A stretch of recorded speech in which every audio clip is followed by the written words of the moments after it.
Hey guys, as I mentioned in my previous video launching these blasters and kind of announcing them when I saw them all at Toys R Us, this is the Supa Splat, which is completely misspelled but totally legit, don't question it. Its claiming range is 65 feet, and I got 2 of them so that Mired Thoughts and I would each have one. I'm going to open it up now. I need a knife to do that. Draculina, do you have my knife? Thank you. Alright, the tape is here, and here, and it should be reasonably easy to open. Nope. This is a pain to open. Alright, it's got a insert here. Looks like it's coming with 2 targets. I will not be using those. I will be shooting a post, which is why I came outside.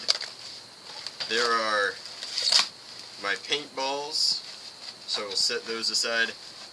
Buddy, do you have an opinion? Would you rather have the orange one or the yellow one? Orange. Alright, then I will take the yellow one. Normally, I would cut through something like this with my knife, whereas Nerf is eco-friendly and has started using twine to do these. This is definitely something close to 18 gauge steel wire. It's not aluminum, so I'm not going to try cutting through that with any knife. That would be terrible for the blade, but I've almost got it out. I'm not going to bother getting the safety goggles out. I have plenty of orange duct tape for safety.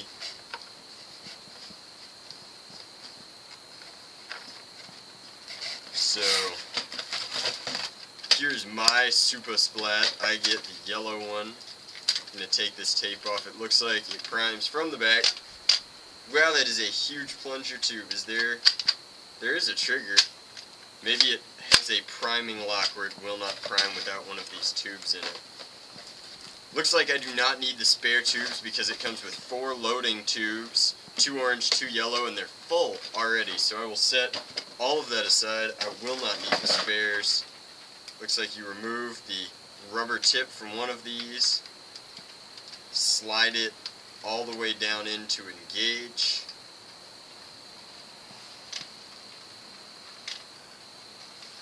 Perhaps mine. Let me read the box real quick. Having more and more trouble getting these things to work. Looks like you start by taking the top off. That's step A. Step B is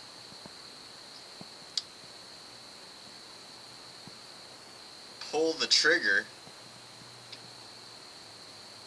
It's very strange. Looks like you have to pull the trigger to activate it. That's such a weird feature. Then you prime it back and fire.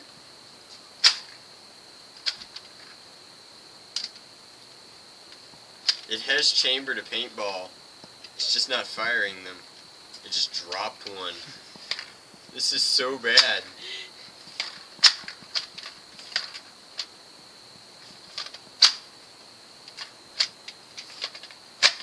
Okay, so the trigger is part of the priming process. This is terrible. I no longer want to recommend this at all. You pull the trigger, and it's hard to see, so I'll zoom in. When you pull the trigger, a paintball loads. Then to fire that paintball, which is currently chambered down the barrel, you don't even have to hold down the trigger. You just pull back and release. Now I did at least finally get a hit on this post.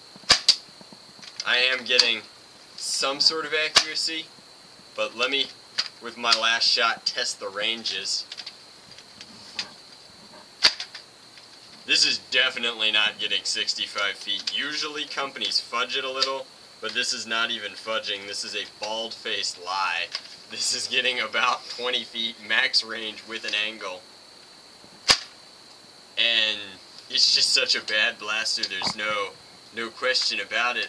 Not having a pull to fire is just really awful.